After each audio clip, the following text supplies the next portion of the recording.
Sir ज़मीन हिंदुस्तान, अस्सलाम वालेकुम। जैसा कि दोस्तों आप जानते हैं कि मैं हूं डॉक्टर आरिफ कुरैशी। आज मैं आपको बताने जा रहा हूं पथरी कितनी भी बड़ी अश्मरी हो आपके गुर्दे में या के मसाने में, इस तरीके की कहीं पर भी छुपी हुई पथरी हो शरीर के किसी भी अंग में, आपको अगर पथरी है और अगर इसका आपने उपयोग आप कुछ ही दिनों करेंगे तो आपकी पथरी बिल्कुल बिना ऑपरेशन के बाहर निकल जाएगी दोस्तों।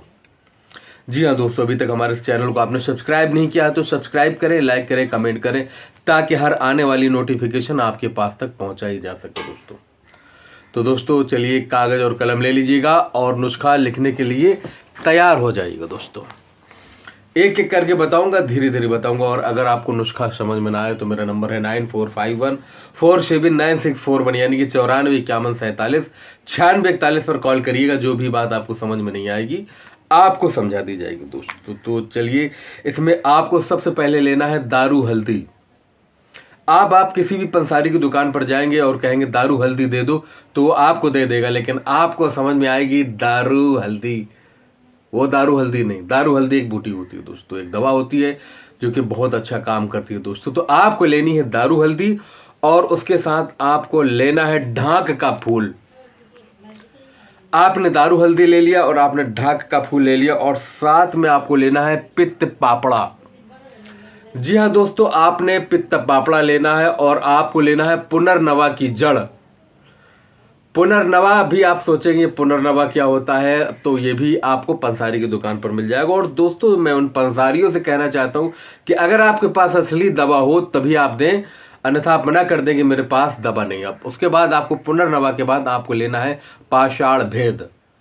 जी हाँ दोस्तों, पाषाण भेद भी आपको पंसारी की दुकान पर मिल जाएगी। और उसके बाद आपको क्या क्या लेना है आपको बता देता हूं। आपको लेना वरुणा की छाल और इसमें से आपको लेनी है कुल्थी की दाल।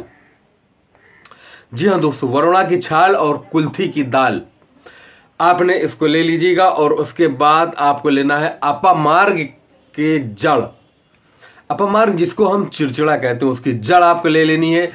और आपको कितनी कितनी लेनी है मैं आपको बाद में बताऊंगा। और साथ में आपको लेना है कासनी, ये भी आपको पंसारी की दुकान पर मिल जाएगी कासनी। और आपको लेनी है पीपर, छोटी पीपर आपको लेनी है। और दोस्तों आपको लेनी है नीम छार और आपको लेना है मकोई दाना और गोखरू दाना लेना है। और आपको अमलताश का गूदा लेना है। और आपको बला होती है एक अति बला, उसकी जड़ आपको लेनी है। ये सारी चीजों को लेकर के महीन कूट पीस लीजिएगा। और इसमें आपको मिलानी है हाजुरुल यहूद।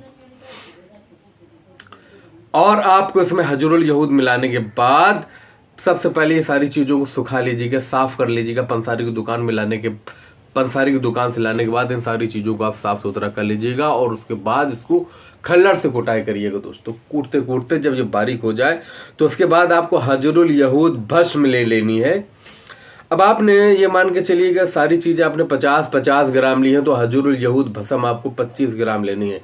लेने के बाद इसको आपको 5-5 ग्राम की पुड़िया बना लेना है। और 5-5 ग्राम की पुड़िया बनाने के बाद आपको सुबह शाम एक एक पुड़िया आपको लेनी है बिना कुछ खाए पिए। दवा के खाने के 1 घंटा तक आपको कुछ नहीं लेना है दोस्तों। शाम को सोते टाइम ले लीजिएगा। तो आपको ये मान के चलिएगा जब आपने शाम को सोते टाइम ले लिया है तो आपको फिर 1 घंटा क्या वो आपको सुबह ही खाना पीना पड़ेगा। और दूसरी बात यह है दोस्तों, जिन लोगों के गुर्दों में सूजन है या गुर्दों में किसी भी प्रकार की खराबी है तो उसका उपयोग जरूर करिएगा दोस्तों। और पानी बहुत ज्यादा पीजिएगा। अगर पथरी है तो आप अगर पथरी में पानी ज्यादा पीते हैं तो आपकी पथरी बहुत जल्दी निकल जाएगी दोस्तों। अब समस्या ये रह जाती है कि आप बना नहीं पा रहे हैं किसी भी अन्य तरीके से, तो फिर मैंने आपको अपना नंबर दे दिया है। आप मुझसे दवा बनाई भी ले सकते हैं, एकदम खुली बात करता हूं मैं तो। और जो लोग बनाने में असमर्थ है उन्हीं के लिए, और जो बनाना जानते हैं वो आप बना लीजिएगा। मैंने आपको बता दिया नुस्खा, और 1 नंबर का नुस्खा दोस्तों। मिलता हूं एक नई वीडियो में एक नई जानकारी के साथ, तब तक के लिए आगे दीजिएगा। खुदा।